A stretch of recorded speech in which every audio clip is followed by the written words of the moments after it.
Our keynote speaker is right here in Tazewell County.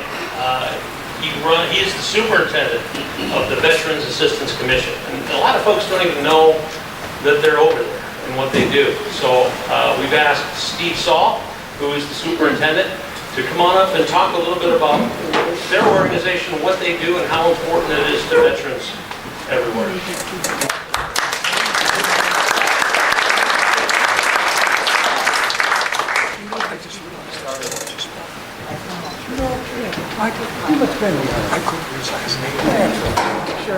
Thank you very much for having this nice, delicious breakfast post 318. My name is Steve Saal. Like Jim said, I am the superintendent of the VAC of Tazewell County. I see in the audience a couple of my military teams, and I'd like to have the ones that are on the TAC team and the TMR2 team please stand up. The reason I want people to recognize these people go out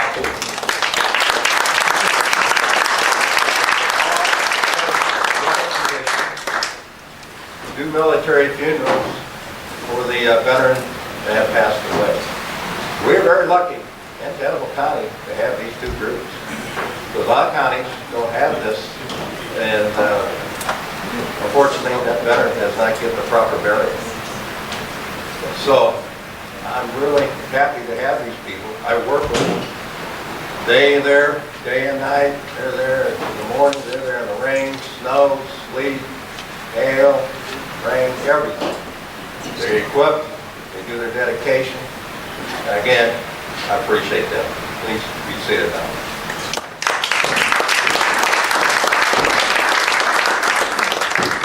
Also a big subject in my office, the question is, or people call, is the discharge paper, known as the DD-214.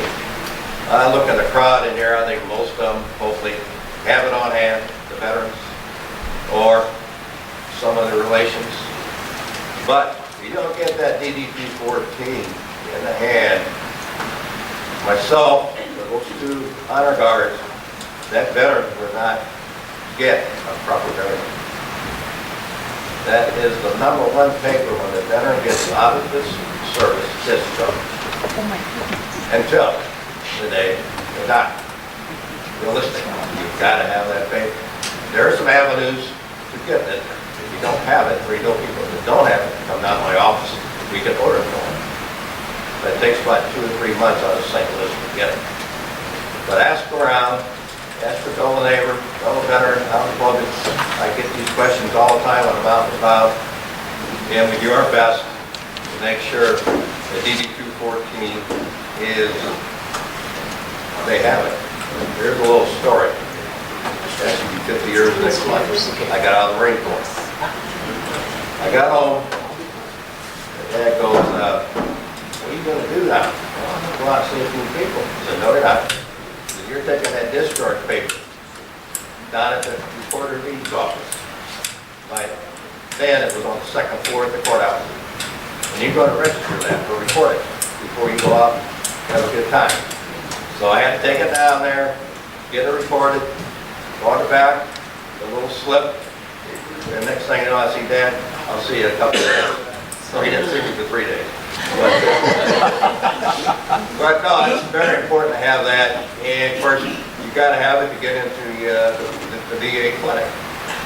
Because if you don't attend 10EZ out, you got to have that DD-214 to knowledge that you're get in the clinic. So there's so many avenues you need that paper for. You can buy a house, this or that. But that, if you got that recorded, you've got it forever in that courthouse. Even some people got out in different parts of the country, states. Sometimes you have to go back, ask the recorder if they got it there, and this and that. But like I said, you show your fellow veterans, just tell them about the DD-214. On the other big subject, I get questions. It's a program called AIDS and Attendance. It's a program that kind of helps the veteran out, really if they have disability, to go to like assisted living, but it's all, of course, going by the guidelines and their income. So when somebody calls me on the phone and want to talk about the AIDS and attendance program, they usually have to come down to the office and talk about it. Because probably once or twice a week I do get phone calls, what should I do with my uncle, what should I do with my dad? My mom can't take care of it anymore, this or that. Of course, I ask them, do they belong to the clinic? If they belong to the clinic, then you possibly get 5 to 6 hours a week, somebody could come in their home and help them. If it's too far along, then that's where the AIDS attendants come through. Then hopefully they can register for that, and if they follow the guidelines or have the proper income, they can go into the assisted living. Another program we're starting up, and it's taken a while. We're going to start doing service claims in Tazewell County. We have never done them here. We've always sent the individuals to Peoria, and the DSO officer always came down to Keegan once a month. That's been discontinued about 4 or 5 years ago. But there is now a new mandate last May that every BAC office in the state has got to have a DSO officer. So I'm in the process, after I get the funding through, and Tazewell County Board helped me out a lot. They do a great job helping me out any needs I need for the office, for my expenditures. The board decided, go ahead and do what you got to do, so I hired 2 individuals. I got one that worked in the office part-time, he's full-time now, Jim Chisholm. He's gone to the schooling, he's gone to this and that. It's almost been, November he went, and after all the clarifications and all the different paperwork, he's just waiting for his certificate, and probably in August he'll start hearing claims. He's already had 40 to 50 people, preliminary interviews to talk to them what they need to be done.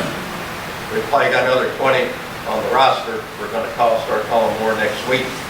So we're reaching out the best we can, and I'll let you two, all your people out there too, reach out and tell them the DAC in Tazewell County, we're at 335 Court Street, across on the north side of the courthouse. For hearing claims, and we're going to go by appointment. It's the easiest way to do it. And I did hire another veteran in April. His name was Matt Eistelder. He was in the Army Reserve and regular Army for 32 years. He just got out, he's 50 years old. And he started his training in August, and hopefully come January he'll have his certificate. So we'll be at full steam ahead by within a year and a half in this procedure we're getting into. This is all new for us, new program, but the way it's looking, I think we'll be all right. It's going to take a while to get it organized in the office and seeing people. But our main thing is taking care of the veteran of Tazewell County. My BAC board is made up, there's 20 service clubs in Tazewell County. There's 9 Legions, 5 VFWs, and also there's some individual ones, the 48 at North Keegan Ambets, the DAV 60, disabled veterans, got 48, and I forgot one maybe, but there's 20 altogether. In each club or post as a member, as a delegate and alternate. So the representation throughout Tazewell County is represented. But usually have about 12 to 13 there at our meeting. Actually on hand today in the audience, I got Jim Miller. He's come from 169 as a delegate, and also Bob Dan. He's my vice chair of the BAC. He's in the audience today too. So these guys go out in the bot and do their thing and keep asking people and veterans, we're here in Tazewell County. I know I get the statement, I never knew you were here. We've been here since 1978, believe it or not. We're in our 45th year. We were out Fremont from 1978 to 2010. And from 2010, we're downtown. 2 different locations. Or, no, 3 locations. But you get the word out. I mean, I'm in the grocery stores, everything. Also, I got a couple people in here, vets, that I helped and talked them into it. They finally got their claims in and their proper adjustments for their claims. And they came back to me and said, well, we should have listened to you a long time ago.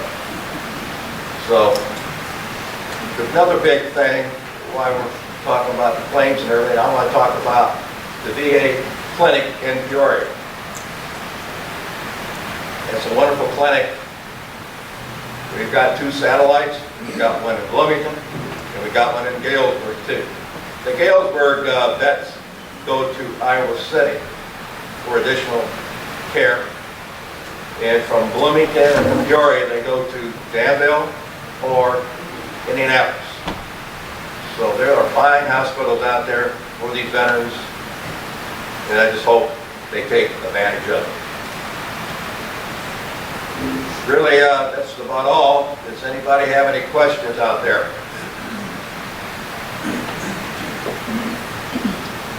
Don't be bashful. Yeah, George. You said that each post has a delegate to your group? Yeah.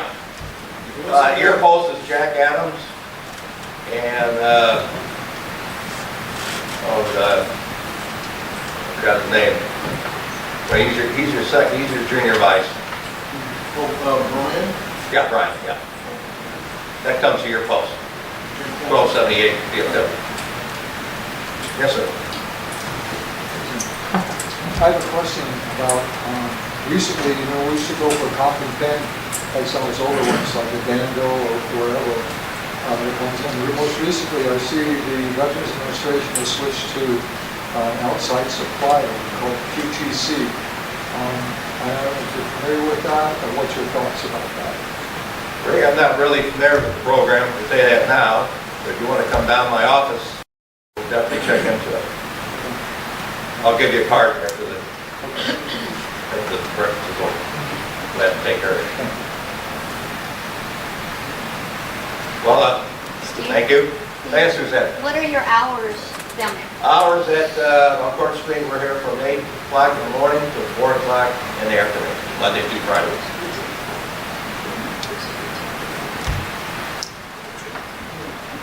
Otherwise, yes, sir. What's your estimate how many vets there are in Tazewell?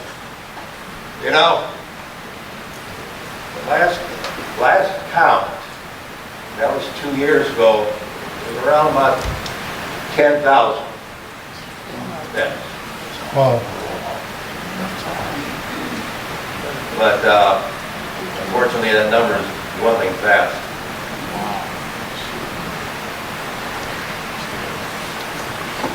Steve? Bob? Yeah, if I could just expand a little bit on your honor guard, the tag team, the TMRG team. Yeah, go ahead. That does a great job. I belong to, Jim Miller also belonged to the Patriot Guard. Okay, we've done, I myself, I've done over 300 missions, and that's what we call them, is missions.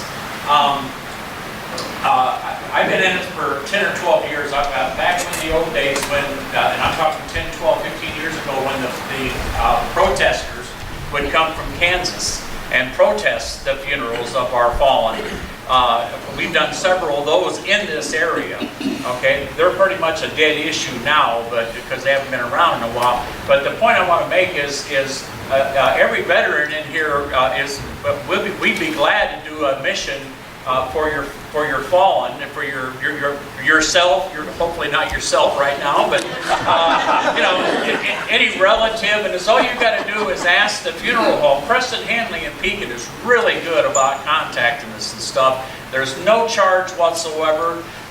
We come out and we'll do a flag line at the door for during your visitations. Well, we'll escort, if you want an escort of the ashes of the casket to the cemetery. We'll do flag lines there.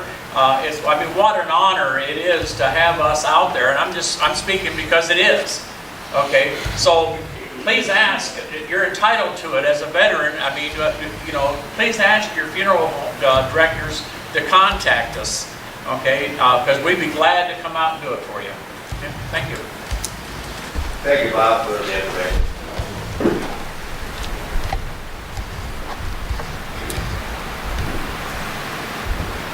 Well, I guess that's all. Well, thank you. Have a nice day.